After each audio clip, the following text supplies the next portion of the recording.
Hey everyone, it's Phil Hall of Westfair Communications, and thanks for joining us in another of our video conversations.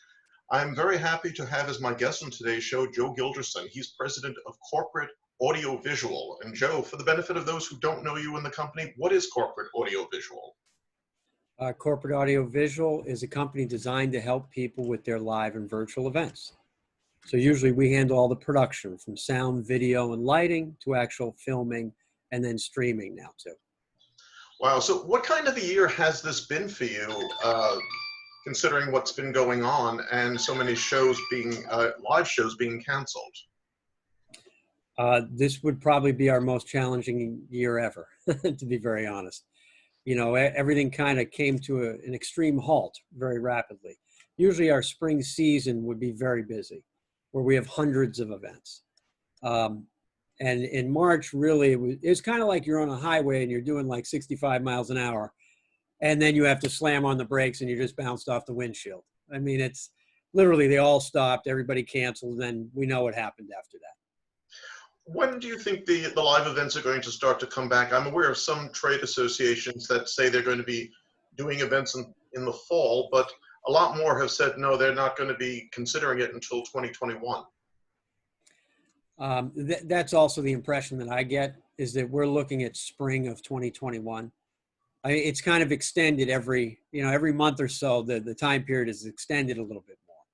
But at this point, that's what our team is looking at, as the spring of 21. Wow. I can't imagine what this has done to the economies in areas like Orlando or San Diego or Las Vegas that rely very heavily on trade conferences for their local revenue sources. Well, I have that conversation a lot because we have counterparts all over the country. We work around the country, so we have partnerships and relationships. Certainly Orlando has been devastated, and Las Vegas was essentially closed for a period of time. They've opened back up now, but those spaces are just so big. I mean, they're all designed strictly for having large groups of people. And so that it's a real challenge, and a lot of them are devastated. And we're talking about a whole community between musicians and all of the concerts and artists and theatrical, all of Broadway. I mean, it's not just trade shows and expos and the events we typically work on the corporate and nonprofit side, but it's really such a big industry that's been devastated.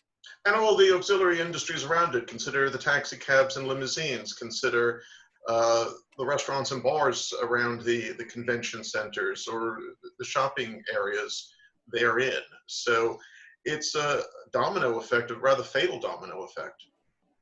It certainly reaches a wide variety of industries and people. I guess it shows you how much everything comes together and really does touch each other. Now, I remember the last crisis that we had with our economy back in 2008, 2009, and there was a lot of people who said, we don't have money to send our teams to conferences around the country or overseas, so we're going to go the virtual route. And they did for a while, but then the economy picked up again and the interest in virtual shows started to dissipate. Do you think that when the pandemic is finally behind us, that people will go back to in-person, or is virtual conferencing here to stay? I mean, I really think that it's going to be a blend in the future. I mean, your point is valid. Certainly there was a different reason though, I think, and that was financially oriented. This is a health issue. And so that presents a different problem, really.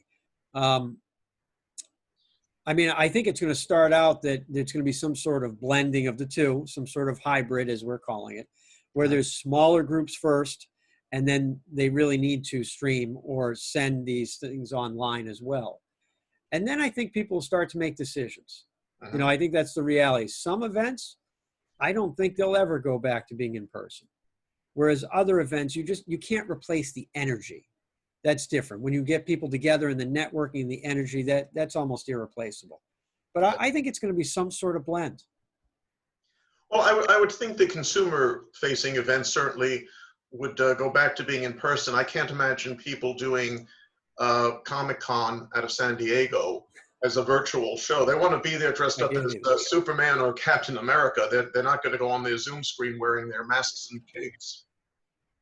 No, even though I personally like to do that, but no, your point is well taken, though. I have to admit something.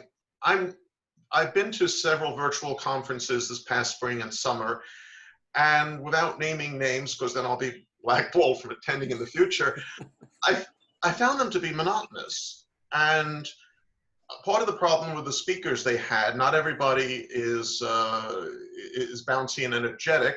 A lot of people just sit there droning, talking about this, and I'm just finding myself falling asleep watching.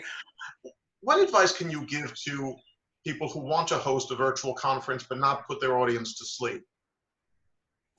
Well, it's a new skill. I mean, that's just the reality, right? This is a new skill. You're not talking to a crowd of people, but you're looking at a very small camera, you Yeah. know. So, and that's not a skill a lot of people are comfortable with. First thing, so there's probably some training that needs to happen with that, anyways. But from I think it depends on the event. I think that's the first thing. Is conference wise, you know, they got to shorten. Is it going to be an all-day project? It's not. I mean, no, it's almost impossible to hold someone's attention that long. Other mind with all the distractions that are literally just a keyboard or a keystroke away, you know. Yeah. So you got to shorten them down, and that's a dramatic change, I think, for a lot of the conferences. You know, because you're going from, say, 8 hours, you're probably going to have to make that down to 2 hours, and maybe you spread it over a couple of days instead of one day. I mean, I know that's the first thing that we would look at is the time period. On the fundraising side, or the nonprofits and the dinners and some of these other special events where they're really like a 4-hour block of time, you know, we're saying you got to make that get down to an hour and sometimes less, you know. So the content is what really drives everything. And so it goes back to, it's like that old saying, if cash is king, well, in this case, content is king online. And you got to make it bite size. You know, I think that's part of it, and it's got to be interesting. So you have to do some things differently. You have to think about it differently. Yeah.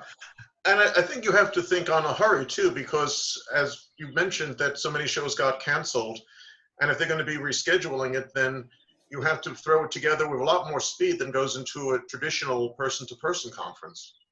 Absolutely. I mean, many trade association events are booked literally years in advance. They could be 3 years. Comic-Con is probably 5 years out. Yeah. So because you're just dealing with such a large amount of people and permits, there's just so many different things involved. On the virtual side, that's what we saw for spring, is people had to make a very quick transition.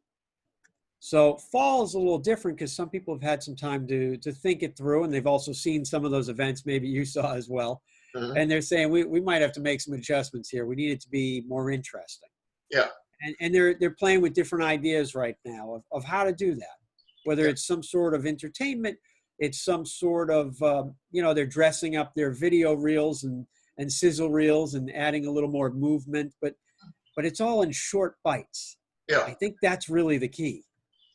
Well, movement, I think, is key too, because one of the problems with this format is just the two of us are sitting here rather static, looking at each other. I mean, occasionally we'll move our hands, but we're not dancing the Macarena. We're not doing anything that's wild. It's a visually boring format, and if we're not entertaining as speakers, then it becomes a lose-lose situation for the viewer. You're absolutely right. I mean, there's a lot more pressure on the speakers and the presenters at this point, right? Yes. I mean, they really have to come across differently, and a lot of them aren't used to doing that. So that's just the reality. You know, they were about the material. If you go to an all-day conference, you're there to learn the specific thing that they're showing you or telling you. We got to speed that up now. So you need to provide material to go with it, of course, because there are some topics that you can't dance around. I mean, there's no Macarena for spelling out a new medical procedure, you know, so it really does depend on the material. You can't do that. Let me ask you a techie question. We're recording this on Zoom. Yesterday, I watched a webinar on GoToWebinar, and I know there's Teams as well. Which is the best format for doing a virtual show? Well, I think it certainly does depend on what you're actually doing. I mean, a lot of the events, we don't use a Zoom or a GoToWebinar or a Teams. We use other platforms for the actual streaming. It becomes a connection of that peer-to-peer, what we're doing right now. How much interaction is involved?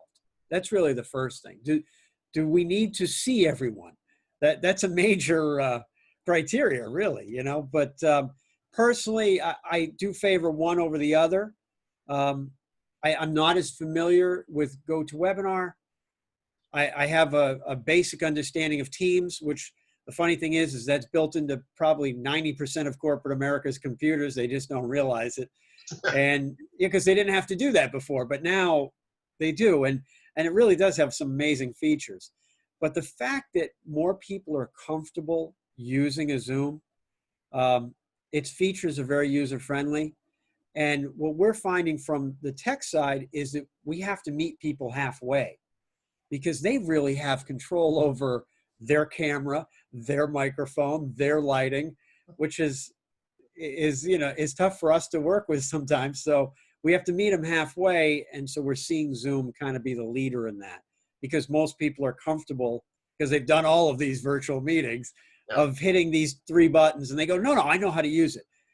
They have a very basic understanding, but that's all we need in a lot of cases. And then we bring them into whatever we're trying to do afterwards, because we actually bring them into other software then. And we combine different things to send it out to the world, you know? What is your opinion of Facebook Live as a format and a platform? Definitely consumer driven, I think is the first point. When we go to send things out live, we see a lot fewer people watching that as opposed to, say, YouTube, because those are the 2 primary, we'll call them free platforms.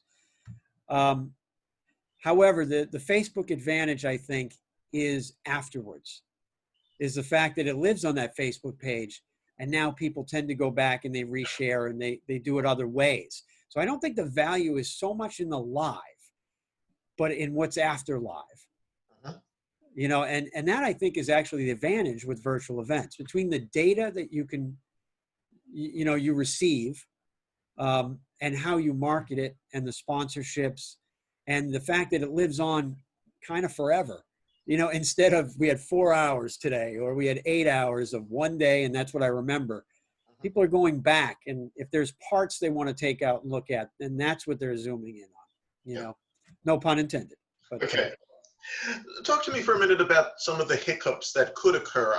From my own experience, I was doing one of these interviews and I lost internet connectivity.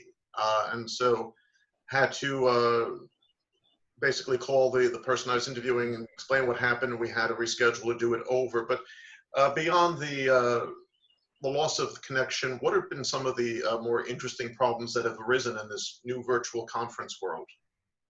I thought our live event world was complicated, to be honest, but this has a lot more variables that we have no control over. So that we like control from that production side, as I'm sure you're familiar with. But I mean, we've been preparing people, let's say in meetings, and all of a sudden, literally, their laptop dies.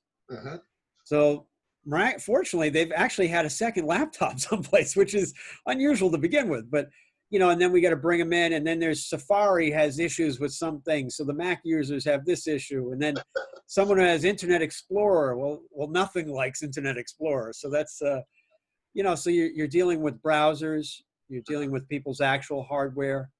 Of course, they're comfortable, their level of comfortability with technology to begin with. The microphone, the camera, the laptop that's folded over forward, and you're looking at someone's either, their hairline or their neckline. I mean, and then you have the real issues, internet. So whether it's Verizon, Optonline, whoever the provider is, there was a storm, we're doing a meeting in one day and there's a storm going on, and one of the presenters lost all power. They just went black. And so we had to, then make a move. So I think there's, the other interesting variable, which you couldn't predict some of this, but because all the kids were home, Mhm. and students, so now students are online at the same time, their parents are online, they're doing a virtual class. I mean, the bandwidth getting eaten up is insane. Of course, the gamers, I have two gamers in my home, I have to tell them you guys are off, for this period of time, Yeah. so they're just new challenges, but I think it's just making people aware of it, having that discussion, especially during live, if they're at home, trying to get to a quiet place Hmm. because microphones pick up everything, Yeah. and trying not to be in front of have a window, directly. I see your window, but you've got it darkened out. So, what's in this space here? Like all new variables to deal with. I'm reminded of that news clip from a couple of years ago where the fellow was doing an interview live on, I think, BBC television, and his little kids came into the office while he was speaking, and his wife chased after the kids to get them out. But I think people on the whole are more forgiving and understanding of hiccups like that, and they're not looking for uh, television broadcast news Yeah. quality, not only in how people are dressed or their setting. I mean, look at this back here. This is that's not a real office setting. It's just my home, but people don't care. And I think in many ways, it's very liberating that this kind of informality has become very acceptable.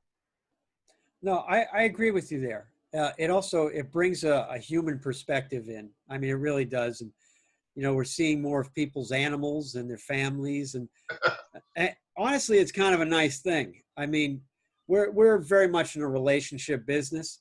Mhm. So for us, I think it helps all of us feel a little more comfortable with each other. And, we joke around about like, who wants to go back to a phone call at this point? Oh, God, yeah. I'm like, it feels so strange. It does. So no, I agree with you that the informality is actually interesting and helpful in many regards because they're not expecting a perfect, Martin Scorsese film. I mean, they're really not.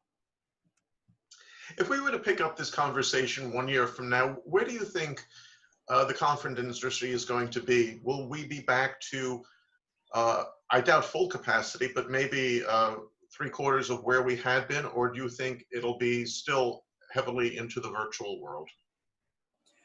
I definitely think it's going to be a blend of things. I think I don't think we're going to be at full capacity that quickly. Um, when you hear about Broadway and you hear about the concerts and, our typical event had 500 people in the past. I just don't see 500 people jumping together that quickly right now based on what's going around the country and all of everybody's concerns with everything. So I expect it to be, between 25 and 50% a year from now.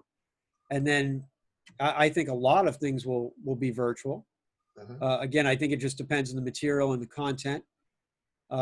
But I think as like anything else, as you get used to a certain format, your expectation is, well, no, that kind of fits this particular format. And we can get that done in under an hour. And we don't have those travel costs and we don't have those hotel costs. So I anticipate it's going to be a longer ramp up period, really, on the live event side. And can I ask, for your business, what kind of calls are you getting for 2021? Are they primarily virtual? I would say that most of our calls haven't come for 2021 at this point. Really? We've had, the larger associations and the larger groups have started that, but they're very much hesitant is the problem because of all the dollars that get tied up. Yeah. That if they commit, that then they have to pay people money. So, Mhm. and that was a moving target for the beginning, a couple of months because there's deposits that go with things and in the bookings in the process. And, there was a lot of movement there in contracts. So we haven't heard a lot about 2021 at this point, which again is unusual. Well, Joe, we're at the end of our episode, but if the folks watching wanted to continue the conversation with you and maybe even talk about 2021, how can they get in touch with you? The easiest thing via phone is 914-592-9700. If they wanted to reach me via email, it's Guilderson, Guilderson @corporate, and then there's a dash in there or a hyphen, Mhm. av.com. Joe Guilderson, thank you so much for being a guest on today's episode.